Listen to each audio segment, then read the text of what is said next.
Jordan Palmer, the quarterback guru, the Rich Eisen Show, is talking to you, aka to me, about the draft prospects, specifically quarterback position, who could be risers in the NFL draft. Now, it is draft season. We are less than a week, I think, away from the combine. The draft's in April. Now, the Saints probably won't be taking a quarterback at 9, but it is always interesting to see who potentially could be there, second round, third round, fourth round, whatever. So, talking about Cam Ward, talking about Shedeur Sanders, isn't as relevant, I don't think, as talking about some of these guys like Kyle McCord, who might rise, Jalen Milroe, who might rise, Jackson Dart, who might rise. So we're going to go ahead and watch this and react along the way. Now is to try and find the next great quarterback. Like we're finally hitting that road right now. Yeah. How do you think Jaden Daniels' success is going to affect the evaluation of this position in any way, shape, or form? I mean, ironically, it's kind of just what happened 12 months ago when C.J. Stroud played rookie quarterback at a level that none of us thought was possible. And I think it's just going to kick down the road. Now, last year we had, 6 guys taking the first round quarterbacks? Yes. Yep. Right? And the year before we had a handful, 1, 2, 3 right through the top. Yes. So I don't know that this year's going to play out like that.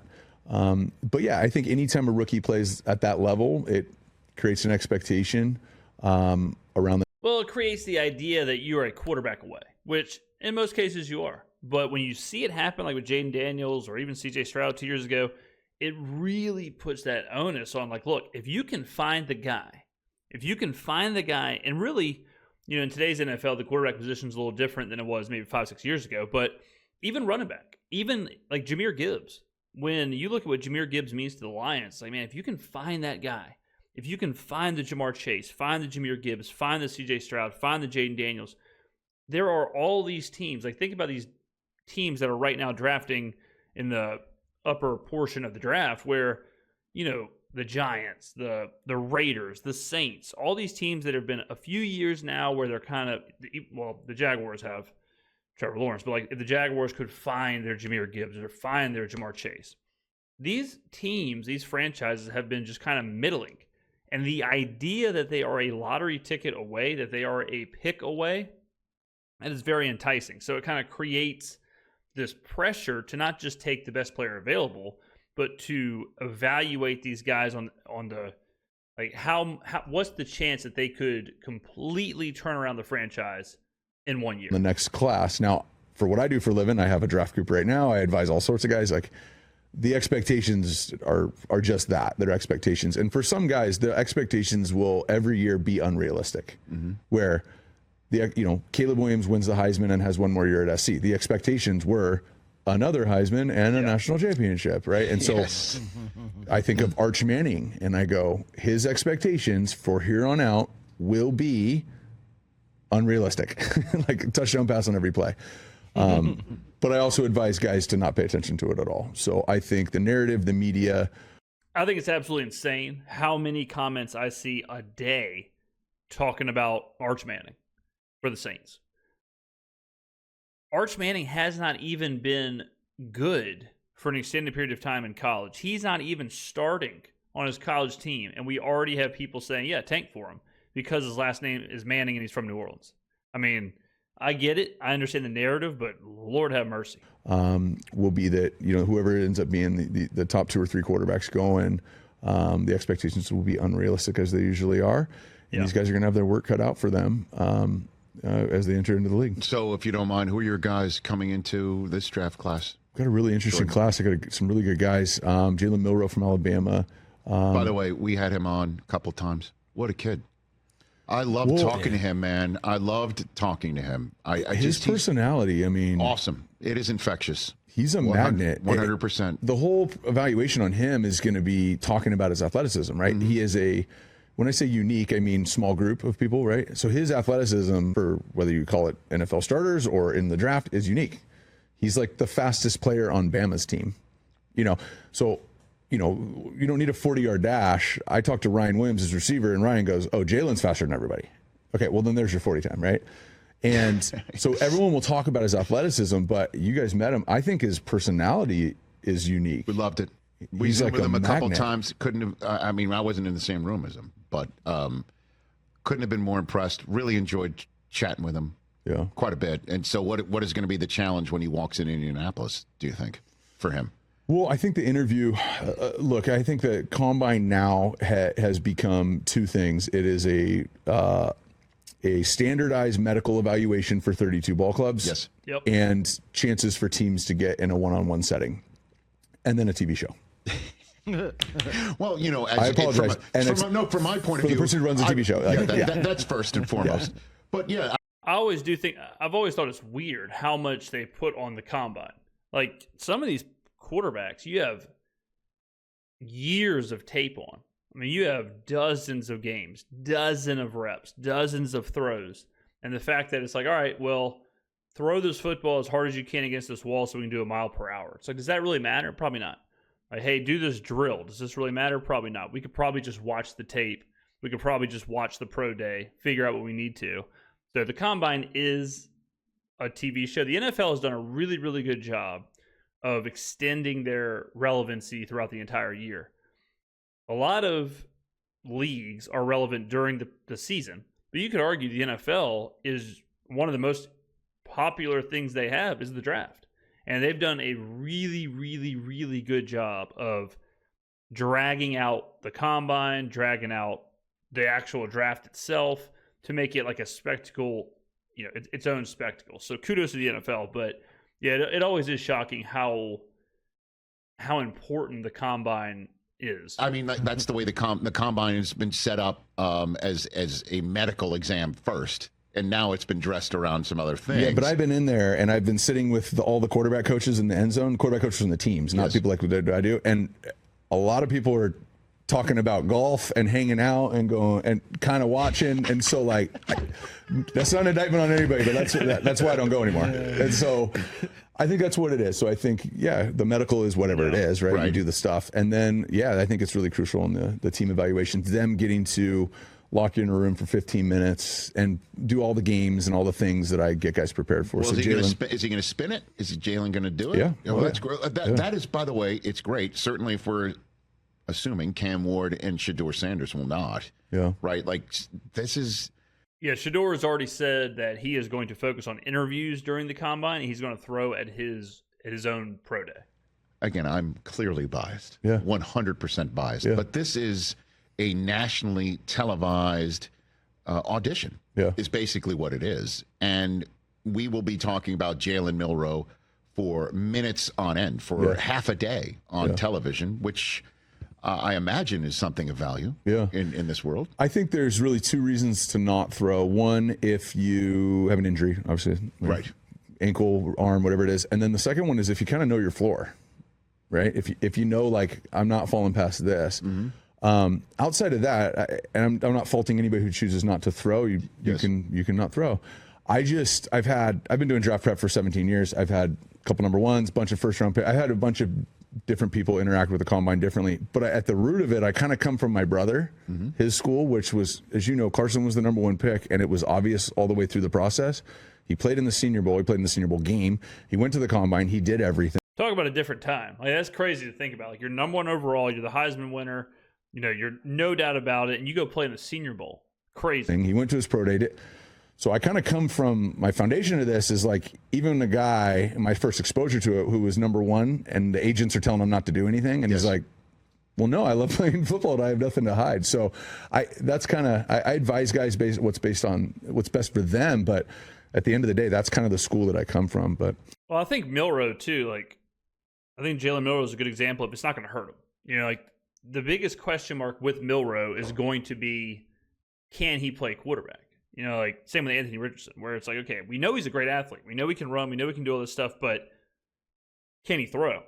And can he play the quarterback position? So to answer those questions in a very sterile environment, if I was advising Milroe, I would tell him, throw any chance you get. Any chance you can throw without having to worry about a defense or without having to worry about, you know, defensive ends running after you or having to worry about any of that stuff or disguised coverages, like, just let it rip. Just throw. And if you can be relatively accurate in that setting, I think all it will do boost his stock. Just like Anthony Richardson, his stock was boosted because of a throw that he threw that hit the ceiling. I don't know if y'all remember, but Anthony Richardson threw a pass at his pro day that hit the ceiling. Now, I said on this channel, I said, if I was there and I've got a guy throwing and he's under zero duress, there's no pressure, there's no defense, there's none of that stuff happening, and he's so inaccurate that he hits the roof of the building, if it's me, I'm like, all right, this is a problem. Like, this is not good. But it was spun like, man, this guy's arm insane, like he's hitting the roof or whatever. He ends up getting drafted highly, and then, at this point, he's been a huge bust. But on the flip side, I remember Jamarcus Russell's pro day. For a long time, people talked about how great his pro day was. But Jamarcus Russell was a physical freak. Like, he was arm talent-wise, one of the 5 best prospects we've ever seen. So in that situation where, hey, man, just let it spin, just throw it in shorts and a T-shirt, that is going to be the best thing for him. Kyle Bowler famously got drafted in the first round because he threw a ball like 60 yards off of one knee. But his college stats, I don't think he ever threw for like more than like 15 touchdowns. Like, he did nothing in college, and he does that one throw, and then all of a sudden the NFL's like, hell yeah. So it depends on the player, depends on the expectations. But if I was advising Milroe, I would tell him to throw. Jalen's guy, Kyle McCord, out of Syracuse. He went to the school up north. He went to the school that, yes. No, they call you the school up north. Yeah, the one that wins. Word on the street, we're a little bit of ways away from this, but word on the street is that Kyle McCord is going to be a big-time draft riser. So, the defending national champion. Yeah. So you have Kyle McCord. Kyle McCord is at Ohio State. That's a big Syracuse fan over there. He loved Kyle McCord. Brought us back. I mean, 10 wins. He was awesome. ACC. The other thing is he broke all the ACC passing records. Sure did.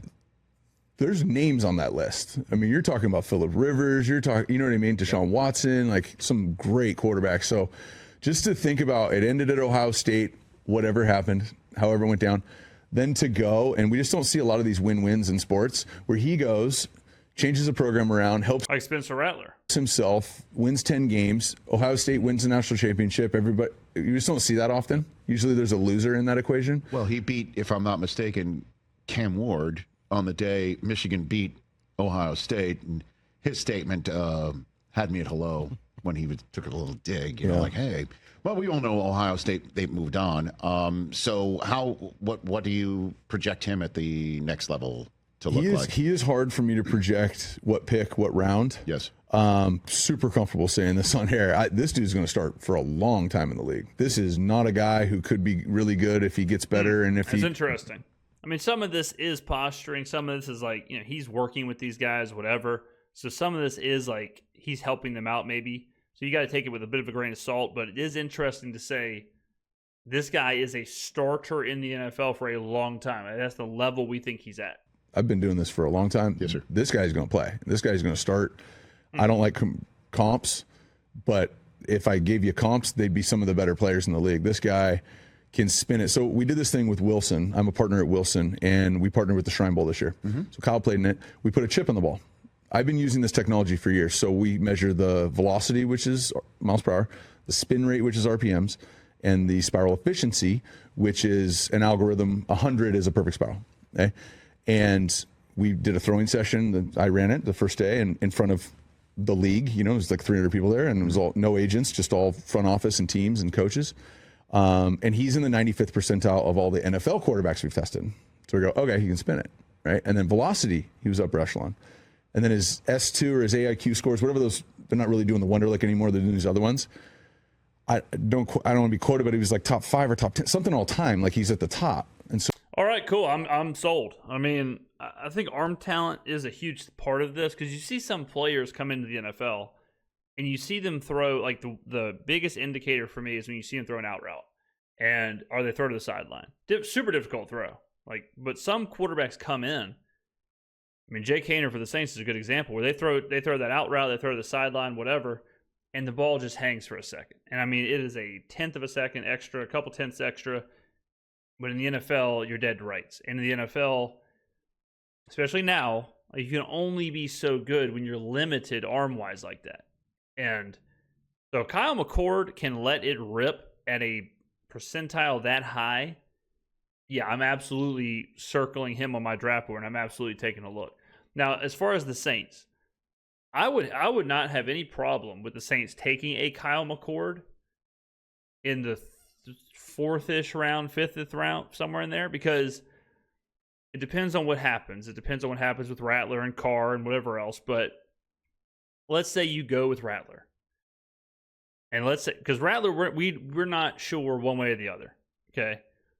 If you have McCord, you kind of reset the whole thing, because it's almost like a super security blanket where if Rattler's good, sweet, who cares? If Rattler fails, you just reset the development, you got McCord, and you can figure out everything else. If you keep Carr, same thing. If you keep Carr and you have Rattler and McCord, you just kind of reset this, like, okay, you have 1 year of Carr, then you bridge to whoever the future is.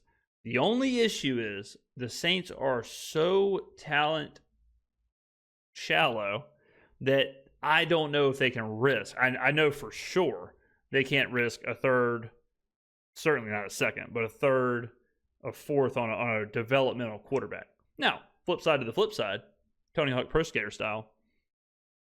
If you told me that Kyle McCord is the next Russell Wilson or the next Dak Prescott or the next Jalen Hurts, then, well, who really gives a shit? Like, waste the third round pick, waste the fourth round pick. If that's wasting the pick, is getting the next Jalen Hurts or getting your next 10-year starter, 8-year starter, who cares? It's all relative. You know, like when you think about, and this is something that people get really caught up in, it's like, well, you can't take Kyle McCord because, you know, you got to get your backup. You got to get your backup linebacker in the third round or whatever. You got to get blank safety.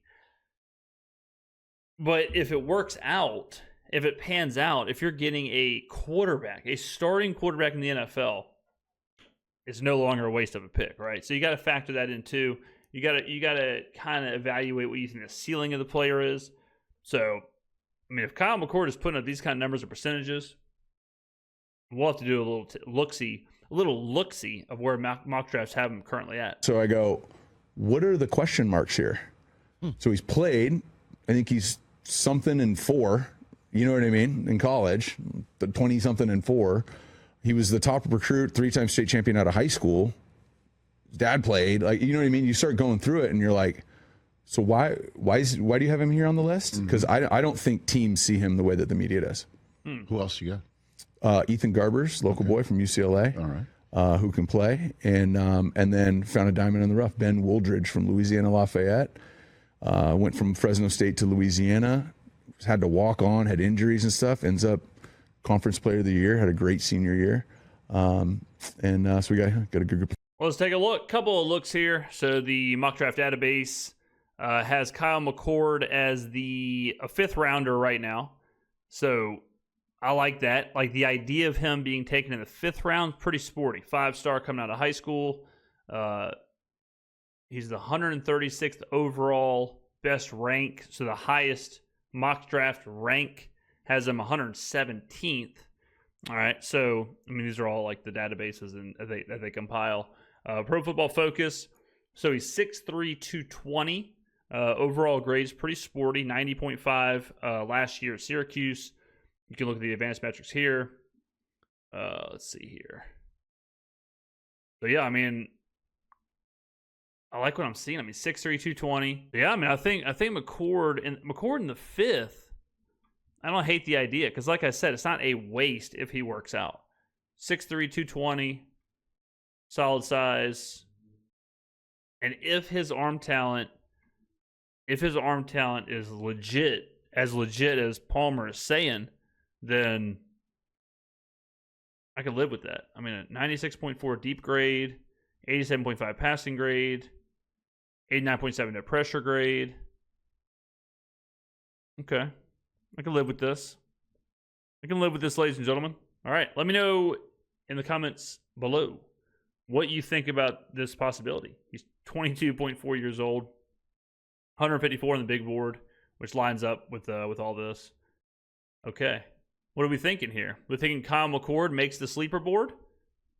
Hold on a second. Might be our guy. Kyle McCord might be our guy. All right, ladies and gentlemen. Let me know in the comments below what you think. Thank you for watching, and I will see you in the next video.